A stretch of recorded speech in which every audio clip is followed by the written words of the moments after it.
सुबह को भी अपना स्नान करेंगे, उसके बाद भस्म चढ़ाएंगे, फिर शाम को स्नान करेंगे, फिर भस्म चढ़ाएंगे।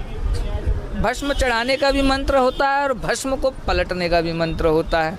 चढ़ाने से ही काम नहीं चलेगा, उसको मंत्रों द्वारा फिर उतारना भी। साथियों, जैसा कि आप सभी को पता है कि बाबा भोले टीम हरिद्वार महाकुंभ से लगातार आप लोगों के लिए वीडियो सीरीज लेकर आ रही है। इसी वीडियो सीरीज में आज का जो वीडियो है वो बहुत ही महत्वपूर्ण है। आज हम सभी मुद्दों पर खुलकर बातचीत करेंगे और बाबा से मार्गदर्शन लेंगे। इसमें आज की पीढ़ी में चल रहे सरकारी मुद्दों का, जो मंदिरों पर शिकंजा है, उस मुद्दे पर भी हम बातचीत करेंगे। इसी के अलावा साधु जीवन में होने वाली सभी परंपराओं के बारे में हम विस्तार से जानेंगे। तो चलिए शुरुआत करते हैं पहले प्रश्न से।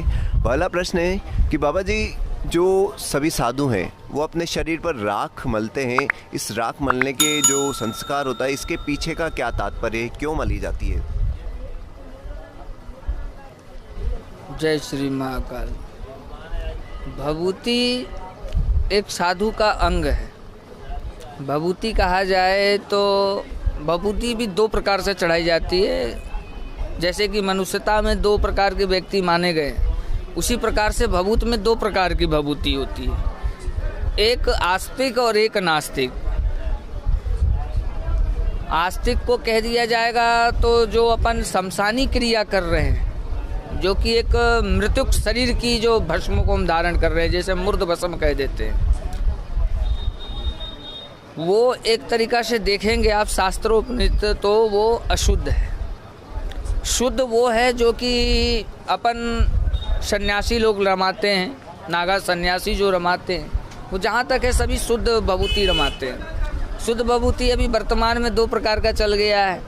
एक तो भभूति को तैयार करने के लिए 72 घंटे का समय चाहिए कम से कम। अगर भभूति आप हाथों से तैयार कर रहे हैं तो कम से कम उसके लिए 72 घंटे का समय होना चाहिए, क्योंकि उसमें जो सामग्रियां हैं वो मिलानी पड़ती है। बहुत दुर्लभ सामग्री होती है जो कि लाया जाता है वनस्पतियों को, उसके बाद उसे एकत्रित करके फूकना पड़ता है। जैसे कि आपका बेर है, पलास है, आम है, पीपल है, बरगद है, शुद्ध गऊ के अन्न हैं, है ना, बढ़िया हवन सामग्री है, शुद्ध देसी घी है गाय का, शुद्ध दूध है गाय का।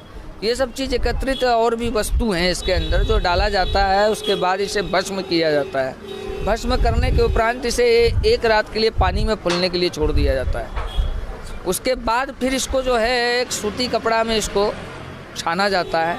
छानने के बाद जो इसमें जो मेन चीज भस्म होता है ओरिजिनल, वो पानी के द्वारा नीचे बैठ जाता है। जो इसमें गाद धूल जो भी चीज़ रहते हैं वो सब उस कपड़े में रह जाती है। फिर उसको थोड़ा सा फरेरा कर लिया जाता है, मतलब सुखा लिया जाता है उसे। जब सूख जाता है उसके बाद उसमें बढ़िया दूध डाला जाता है। दूध डालने के उपरांत उसके लड्डू बांध दी जाती। अब फिर एक अग्नि चेतन किया जाता है विशाल, जिसमें धुआं ना रहे और अग्नि भी ना रहे।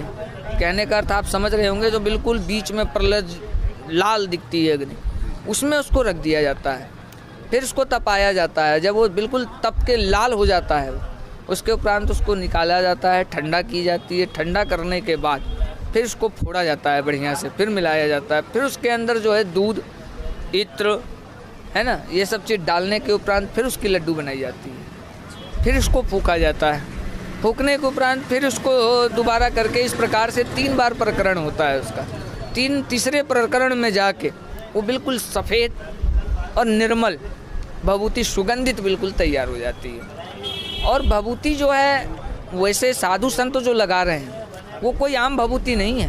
वो गुरु महाराज की, हमारे 5 गुरु होते हैं। 5 गुरुओं में कान फूकने वाले गुरु अलग होते हैं, कंठी देने वाले अलग होते हैं। ऐसे ही भभूति गुरु भी होते हैं जो भभूति देते हैं। और भभूति देते समय वो हमें भभूति का मंत्र बताते हैं, उसको आमंत्रित करने का, उसको चढ़ाने का, उसके नियम करने का, सभी विधियों को बताते हैं। उसके उपरांत जो विधि वक्त अगर आप भस्म को धारण कर रहे हैं तो स्वयं पे एक अलौकिक ऊर्जा उत्पन्न हो जाती है। ऊर्जा क्या, ना तो आपको ठंड व्यापेगी, ना ही आपको गर्मी व्यापेगी। यानी कि मन जो है बिल्कुल आपका शांत रहेगा, निर्मल रहेगा। आपका ध्यान चाह के भी किधर की ओर नहीं भाग सकता है। भभूति का ये होता है।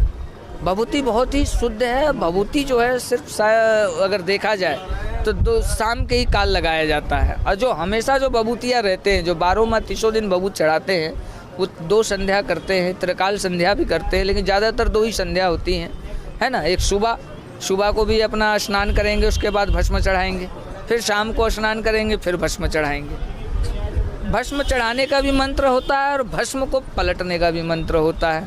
चढ़ाने से ही काम नहीं चलेगा, उसको मंत्रों द्वारा फिर उतारना भी पड़ता है, क्योंकि जो चीज़ चढ़ गया है उसको उतरना ज़रूरी है, नहीं उतरेगा तो कुछ भी हो सकता है। क्यों? क्योंकि ये स्वयं दिगंबर महादेव शंभु सभी बात पूर्ण है। आपको कल बताया था मैंने कि महादेव एक ऐसे देवता हैं कि मन को शीतल और शांति रखने के लिए भस्म को धारण करते हैं। और दत्तात्रेय भगवान के 32 मुख्य स्वरूप हैं, उसमें कुछ विशेष स्वरूप जो हैं, जो त्रिकुंड कह दिया जाए उसे, चाहे उसे हाथ में लगा रहे हों या मस्तक पर लगा रहे हों, तो उसको ऐसा मानना है कि आपका जो है तीनों लोक, वो तीनों लोक माना गया है। धरती के जो 3 लोक हैं, स्वर्ग, पाताल और मृत्यु लोक, ये तीनों लोक है उसके अंदर समाहित। ये तीनों जो अपनी रेखाएं हैं, जो आप सभी साधु संत लगाते हैं, इनके लिए तीनों लोगों का बताया गया है। तीनों लोगों का 3 पूजन। अच्छा जी।